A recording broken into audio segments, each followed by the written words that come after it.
Hey everyone, this is Ro with Ro's Wigglers. I haven't made a video in a little while, and I'm about to do this experiment that I thought I would take you along on the journey with me.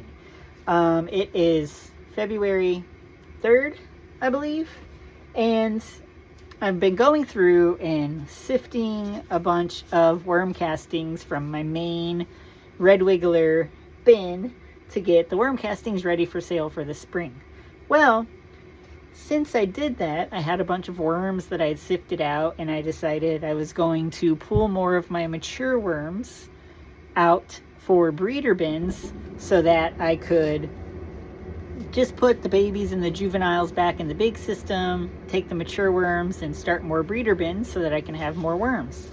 So as I was doing this, I sifted this worm bin and I started pulling out the breeders. Well, what I found was these worms out of this particular bin that I sifted, I don't know if it's because perhaps they were the babies that hatched and then never made it over to where more of the food was. This is in a larger wedge system that I was running. But these worms, all of them seem kind of stunted, skinny, small, not particularly healthy, which I didn't love to see, but it piqued my curiosity for sure. So now what I'm doing is I'm going to do this experiment. I went ahead and I did count out 550 Red Wiggler mature breeders. However, like I said, these ones are teeny tiny, skinny. Like, looking at them, I would have honestly just thought that they were adolescents or wisps even. Like, so many of them. Here's a teeny tiny, you can tell it doesn't look super healthy, right? Look how tiny that is.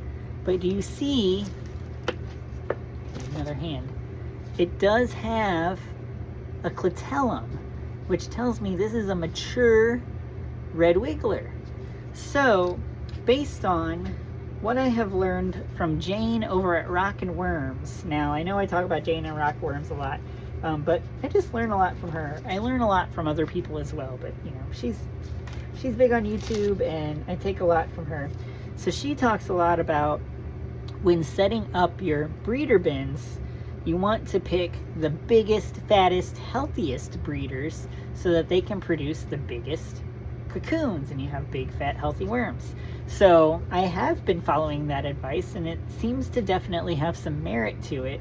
But I figured, since I have this weird opportunity with these weird, sad looking breeders, I'm gonna take her advice and do the reverse. So I'm gonna take all these sad breeder worms, start a fresh breeder bin, do it exactly the same way as I do all of my other breeder bins. This is my pre-composted breeder bedding that I do, and what I have is essentially a mix of broken down leaves, mushroom substrate that I get from a local mushroom grower that's full of mycelium, coffee grounds, and then I add worm chow. So that's really what's going on here. So I'm going to take these 550 not so great looking worms. Let me pull out a few more so you can just see, like, I've got a few healthy ones in here, but a lot of them really, let me find some. I put them in this little container. This is the container I count my worms into so I have enough room on my counter. So there's 550 worms in this container with a little bit of bedding to keep them happy. I'm just gonna put them all into here, but I want you to see some of these other guys. This is a healthier looking one. So this is, you know, what you would expect to see. Now let me find an unhealthy one. So this is, you know, a bigger, more what you would expect to see for a healthy Red Wiggler breeder, mature worm. Look at this guy. Let me make sure you can see the clitellum. So see here how, get this lighting right, the comparison between this bigger healthy worm and this little sad breeder over here. So most of them are the sad ones. So I'm going to put all of these breeders into my breeder bin here. now you can see them all. They're in the bottom. And we're going to see what they do for us in terms of producing cocoons and see if I can notice any kind of a difference. I'm just kind of spreading them out here a little bit.